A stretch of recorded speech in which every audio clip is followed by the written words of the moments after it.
Baik, kita lihat soal nomor 21. Jika sepotong besi dibiarkan di udara, semua besi menjadi karat. Maka massa karat besi bagaimana? Maka ingat hukum kekekalan massa ya. Jadi ini kita berbicara tentang hukum kekekalan massa. Massa zat sebelum dan sesudah reaksi sama. Jadi kalau kita punya sepotong besi, berarti besi itu Fe, tambah udara itu oksigen, mengandung oksigen. Lalu berubah jadi karat, Fe2O3. Kalaupun kita tidak hafal rumus karatnya nggak apa-apa. Nah, misalnya besinya 10 gram, misalnya ya. Nah, maka oksigennya pasti ada berapa gram? Maka massa karatnya gimana? Apakah sama dengan 10 juga atau lebih dari 10? Pasti lebih dari 10 gram. Kenapa? Karena ada massa oksigen yang ditambahkan. Katakanlah oksigennya 1 gram, maka jadi 11 gram. Kesimpulannya, massa karat besinya itu sama dengan massa besi mula-mula? Ya tidak. Lebih kecil? Ya enggak ya. Tapi lebih besar. Jadi jawabannya C. Nomor 22. Dalam senyawa besi 3 oksida dengan rumus Fe2O3, perbandingan massa besi dan oksigennya adalah 7:3. Jika 28 gram besi direaksikan 6 gram oksigen, maka apakah besinya habis, bersisa, oksigennya bersisa, terbentuk berapa gram? Nah, ini kita gunakan hukum perbandingan tetap, namanya hukum Proust. Hukum Proust, jadi massa zat di dalam senyawa selalu tetap. Jadi kalau kita punya besi ditambah oksigen, berubah menjadi Fe2O3 ya. Nah, maka perbandingan massa Fe dan O, perbandingannya 7:3. 7:3 perbandingannya. Artinya di dalam senyawa besi dan O itu selalu 7:3. Maksudnya, kalau besinya 7 gram, maka oksigennya harus 3 gram. Kalau 70 gram, maka 30 gram. Nah, demikian cara perbandingan itu konsepnya. Nah, sekarang jika besinya 28 gram, oksigennya 6 gram, nah ini berarti ada mula-mula, lalu nanti ada yang bereaksi dan ada yang sisa, MRS. Nah, untuk membuat siapa yang habis bereaksi dan yang bersisa, caranya gini. Kan perbandingannya 7:3. Nah, 28 supaya jadi 28, 7-nya dikali berapa? Dikali 4. 4 kali 7, 28. Nah, maka 3-nya juga dikali 4. 7 kali 4, 12. Kan nggak cukup. Nah, begitu ya. Kalau begitu, 6 ini dikali berapa? 3-nya kali 2. Berarti kalau dikali 2, 3-nya kali 2, 6. Maka Fe-nya juga dikali 2, 14. Jadi kalau ini 6, maka Fe-nya 14 gram. Nah, ini kan cukup ya. Karena 14 dengan 6 perbandingannya 7:3 juga. Nah, gitu. Kemudian 14 gram besi berkurang, 6 gram oksigen berkurang, maka terbentuk Fe2O3 bertambah, yaitu bertambahnya 16 tambah 4, 20 gram. Tadinya 0. Nah, jadi dalam reaksi, 6 kurang 6 jadi 0, habis oksigennya ya. Dengan Fe-nya 28 dikurang 14, 14, 0 tambah 20, 20 gram. Jadi inilah yang terjadi, yang sisa atau di akhir reaksi. Besinya habis, tidak. Besinya bersisa 14, nah besinya bersisa 14. Oksigennya bersisa, enggak ya. Terbentuk 34 gram, bukan 34 gram, tapi 20 gram. Dari mana 34-nya nih? 24 tambah 6 ya. Ada yang sisa enggak? Semuanya habis. Maka jawabannya yang B. Nah, nomor selanjutnya, nomor 23. Pada percobaan reaksi tembaga dengan belerang, tembaga itu Cu, belerang itu S. Perbandingan massa yang digunakan belerang berlebih. Jadi belerangnya lebih banyak maksudnya. Berdasarkan data percobaan itu perbandingan massa tembaga dan massa belerang adalah berapa? Nah, di sini kata kuncinya apa? Belerangnya berlebih. Ditanyakan perbandingan Cu banding S. Hukum Proust lagi ya. Jadi hukum Proust. Apa itu hukum Proust? Perbandingan massa unsur dalam senyawa selalu tetap. Jadi kita gunakan perbandingan senyawa tetap. Nah, kata kuncinya di sini belerangnya berlebih. Artinya apa? Kalau belerangnya berlebih, CU-nya habis. 4 ditambah. Nanti kan prosesnya gini, CU ditambah S, dia berubah jadi CUS. Jadi kalau 4 gram, supaya jadi 6 gram, maka belerangnya butuh berapa? Butuh 2 gram. Berarti 3 gram tidak habis. Maksudnya, kalau ini 4, ini 3, mula-mula reaksi dan sisa, seperti soal 22, maka ini 4, ini 2, maka CU-nya habis, belerangnya bersisa 1, maka 4 tambah 2 sebenarnya berapa? 6 ya. Jadi prosesnya tanda panah di dalam kimia itu jadi sama dengan gitu ya. Nah gitu. 8 dengan 5 jadi 12. Berarti ini butuh berapa nih belerangnya? 4 tambah berapa? 8 tambah berapa supaya 12? 4. Begitu ya. Ya udah sebenarnya sama, data yang ketiga 4 juga sama. Maka perbandingannya langsung aja 8 banding 4 boleh, 4 banding 2 boleh. Jadi 4 banding 2 diperkecil 2 banding 1. Maka jawabannya yang B. Soal selanjutnya tentang hipotesis Avogadro. Hipotesis Avogadro. Biasanya Avogadro itu jumlah molekul. Nah, pada temperatur dan tekanan tertentu, 2 liter gas nitrogen mengandung N molekul. Jadi kalau nitrogennya 2 liter, maka N molekul jumlahnya. Pada keadaan yang sama, maksudnya suhu dan tekanan, jumlah molekul nitrogen masih sama nitrogen ya, tapi 8 liter, maka ini berapa molekul? Maka ini menurut Avogadro, maka tinggal dibanding-bandingkan. Volume 1 dibanding volume 2, perbandingan volume, sama dengan perbandingan jumlah molekul. N1 dibanding N2. N besar itu perbandingan jumlah molekul. Nah, boleh dibanding-bandingin. Oke. Ini N1 nitrogen, ini keadaan 1, ini keadaan 2 ya. Volume keadaan 1 2 liter dibagi 8 liter. N1-nya berarti N molekul, N2-nya berapa gitu ya. Maka dikali silang nih. Atau 2 dengan 8 bisa dibagi 2 ya. Dibagi 2 dengan 1, dibagi 2 dengan 4. Jadi kali silang. N2 kali 1 N2, 4 kali N berarti 4N kecil. Jadi jumlah molekulnya nitrogen adalah 4N. Nah, tapi ada cara cepatnya. 2 supaya 8 dikali berapa? Kali 4. Ya udah berarti ini juga dikali 4. Tadinya N berarti sekarang 4N. Maka jawabannya yang D. Soal selanjutnya, pada suhu dan tekanan tertentu, ada suhu dan tekanan tertentu 4 cm kubik oksigen per 5 ya, direaksikan dengan volume yang sama dari gas asetilen. Asetilen itu yang mana? Ini C2H2. Maka volume gas-gas sesudah reaksi sama dengan berapa?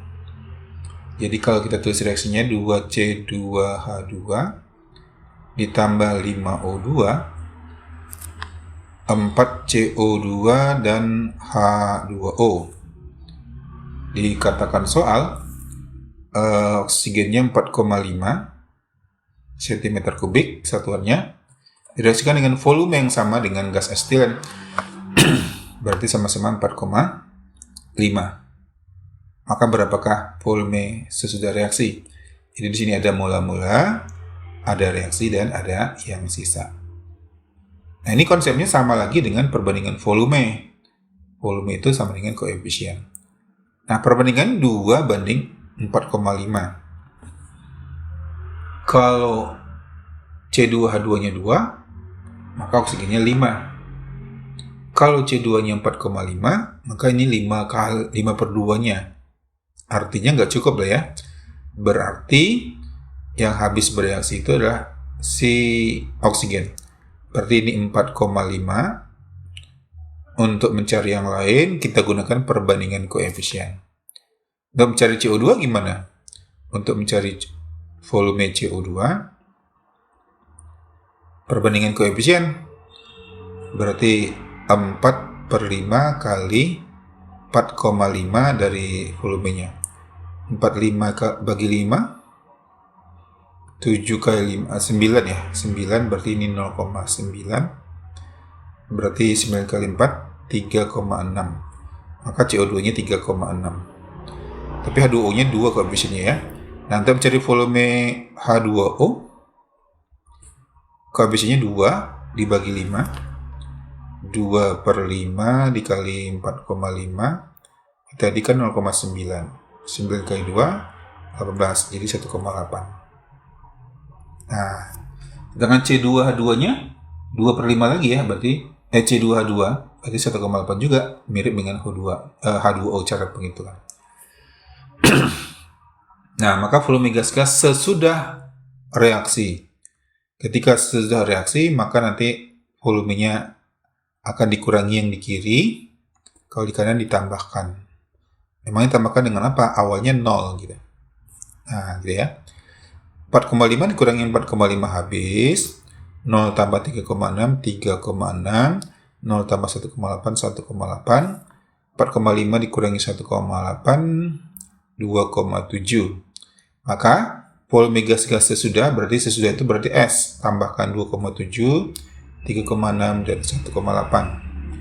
Kalau satuannya tambahkan 2, 3, 5, 2, 5, 6, 6. 7,4, 8,1. 8,1 nggak ada, atau yang dimintanya yang di kanan saja mungkin 3,6 tambah 1,8, 5,4. Nah, mungkin volume gas-gas hasil reaksi ya. Gas-gas kalau hasil reaksi,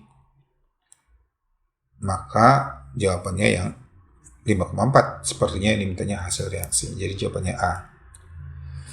25 dan 26.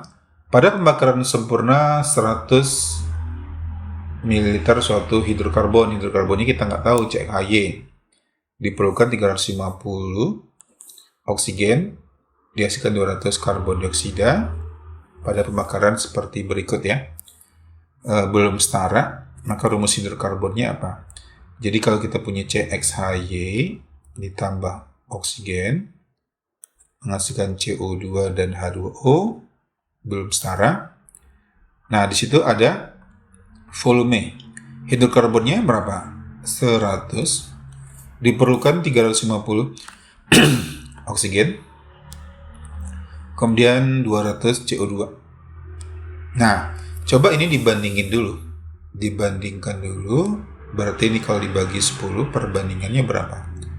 Dibagi 10, dibagi 10, dibagi 10. Masih bisa dibagi 5? Masih ya? Bagi 5, 2, bagi 5, 7, bagi 5, 4. Maka ini jadikan koefisien. Jadikan koefisien.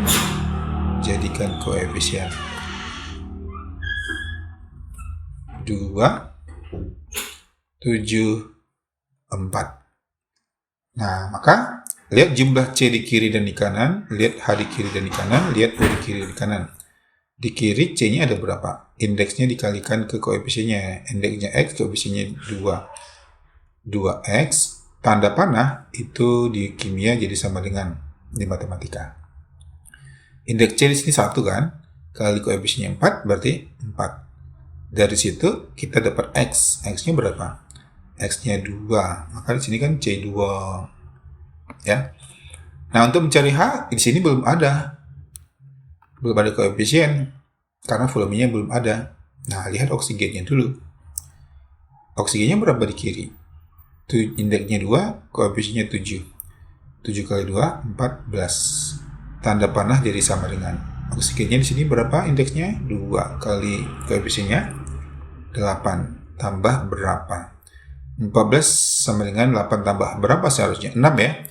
Nah, karena kita butuh 6 oksigen, maka di sini 6 H2O. Karena 6 kali 1 indeksnya oksigen 1. Berarti ketika kita meletakkan situ koefisiennya H2O 6, maka kita bisa mencari H-nya. Berapa H di kiri? Indeksnya Y, koefisiennya 2. Berarti 2Y sama dengan indeksnya H2 dikali koefisiennya 6 berarti 12. Dari situ kita dapat Y-nya berapa? 6. Sehingga rumusnya C2H6. Maka jawabannya adalah yang D. Baik, soal nomor 27 tentang konsep mol. Jika 36 gram suatu logam tersusun dari 2 kali sepengat 23 atom, jika L bilangan Avogadro 6 kali sepengat 23, 6,02-nya, komanya dihilangkan, maka AR logam itu adalah berapa? Nah, ini tentang konsep mol. Kalau kita berbicara mol, maka mol itu kan satu jumlah zat. Nah, untuk mencari mol dari massa dibagi MR. Massa zat dibagi MR-nya. Sedangkan kalau jumlah partikelnya dibagi bilangan Avogadro 6,02 kali 10 pangkat 23. Untuk mempermudah menghitung, 0,2-nya dihilangkan. Volume gas pada STP per 22,4 liter. Nah, jadi inilah dia untuk mencari konsep mol, hubungannya dengan massa, hubungannya dengan jumlah partikel. Nah, di soal, ini kan jumlah partikel. Lalu ada massa. Ditanya AR atau MR ya. Nah, berarti kita menggunakan rumus yang 2 di depan. Yaitu yang ini. Massanya 36, AR atau MR-nya mau dicari. Kemudian jumlah atomnya 2 kali 10 pangkat 23. Bilangan Avogadro 6 kali 10 pangkat 23. Komanya dihilangkan karena supaya mudah menghitung. 10 pangkat 23, 10 pangkat 3 habis. 2 per 6, 1 dibagi 2 bagi 21. 6 bagi 23. AR kali 1 sama dengan AR. 3 kali 3 per 6, 108. Maka jawabannya adalah 108D. Nah, soal nomor 28. Pada pembakaran, 24,5 gram KCO3 menghasilkan oksigen sebanyak berapa? Nah, ini boleh kita menggunakan stoichiometry konsep mol, boleh juga kita pakai perbandingan. Di dalam KClO3 yang jumlahnya 24,5 gram, kita mau cari massa oksigen. Nah, untuk mencari massa O, itu pakai hukum Bros. O-nya ada berapa buah? 3 ya. Jadi 3 dikali AR oksigen dibagi MR senyawanya KClO3. Nah, dikali massa KClO3. Nah, ini hukum Bros, hukum perbandingan tetap. Jadi tinggal kita hitung aja, berarti 3 dikali AR oksigen, 16 biasanya, kalau nggak dikasih tahu biasanya 16. MR-nya udah dikasih tahu, 122,5 dikali 24,5 gram massa KClO3. Sehingga kalau kita hitung, kita coret-coret, yang bisa dicoret, ini anggap 245. 122,5 kalau dikali 2, 245 kan? Berarti ini sama ini 0,2. Kalau begitu 3 kali 16 48 kali 0,2. 2 kali 48 aja berarti 96. Karena koma 2 berarti 9,6 gram. Maka jawabannya adalah yang C. Nah, kalau ini baru persamaan reaksi. 5,4 gram aluminium itu Al, direaksikan dengan H2SO4. Oke, ada reaksinya. Berapakah massa KClO3? Nah, kalau kita punya reaksi dan reaksinya sudah setara seperti ini, maka kita tinggal mencari mol masing-masing, lalu angka koefisien adalah perbandingan mol. Jadi kita cari molnya Al dulu. Bagaimana mencari mol? Kalau ada massanya atau gramnya dibagi AR-nya Al ya. Nah, jadi massanya berapa? 5,4, AR-nya Al 27. Berarti 0,2 mol. Nah, jadi langkah pertama setelah kita mencari mol Al, kita mencari molnya si hidrogen. Bagaimana cara mencarinya? Perbandingan koefisien. Karena kan mencari massa Al23. Jadi jadi cari molnya Al2SO4 3 kali. Dari mana perbandingan koefisien? Perbandingannya adalah 2 banding 1. Jadi kalau Al-nya 2 mol, maka Al2SO4-nya 1 mol. Artinya apa? Setengahnya ya. atau 1/2. Jadi bandingkan koefisiennya 1/2 kali 0,2. 0,2 bagi 2, 0,1 mol. Nah, baru kita bisa mencari massa Al2SO4 3 kali. Bagaimana mencarinya? Yaitu tinggal dikalikan mol dengan MR. MR-nya si Al2SO4. Kalau begitu, molnya baru kita dapat dari perbandingan koefisien 0,1, maka tinggal kita mencari MR. Nah, kalau gitu kita hitung MR-nya Al2SO4 3 kali. Bagaimana mencari MR? Yaitu jumlah AR-nya. Kalau AL-nya 2, maka 2 dikali AR-nya AL. AL-nya ada berapa? AR-nya 27. S-nya ini kan 3 dalam kurung. 3 ini miliknya S dan miliknya O. Berarti S-nya ada berapa? Ada 3 ya. 3 dikali ARS di soal 32. Nah, O-nya ada 3 di luar. Di dalam ada 4. Dikalikan 3 kali 4, 12. AR-nya oksigen 16. Maka tinggal kita hitung. 2 kali 27, 54, tambah 3 kali 32, 96, tambah 12 kali 116. Anggap ini 10 kali 16, 160. 2 kali 16, 32, 196. Kalau kita hitung nanti, Al2SO4 3 kali 342 kayaknya. 342 ya. Nah, maka ini tinggal dikali 342. Maka masanya adalah 34,2 gram. Nah, maka jawabannya adalah yang E. Kemudian soal nomor 30. Pada reaksi Mg tambah H2HCl menjadi MgCl2 dan H2, apabila 4 gram logam Mg dimasukkan ke dalam 10 liter HCl 0,2, maka volume HCl pada keadaan STP atau standar. Jadi kalau kita punya reaksi Mg ditambah 2HCl menghasilkan MgCl2 tambah H2. Maka nanti biasanya mula-mula berapa mol, reaksinya berapa, dan sisanya berapa MRS. Tetapi di sini kita belum dapat mol masing-masing. Nah, berarti kita cari molnya masing-masing dulu. Berarti molnya Mg, bagaimana cara mencari mol kalau ada gram? Benar, dibagi 24 1/6 mol. Molnya HCl M kali V ya, 10 kali 0,2. Tapi itu nanti milimol. 10 kali 2 adalah 20 milimol, dibagi 1000 dulu, 1/50. Mana yang lebih sedikit? 1/50 atau 1/6? Tentu yang lebih sedikit adalah 1/50.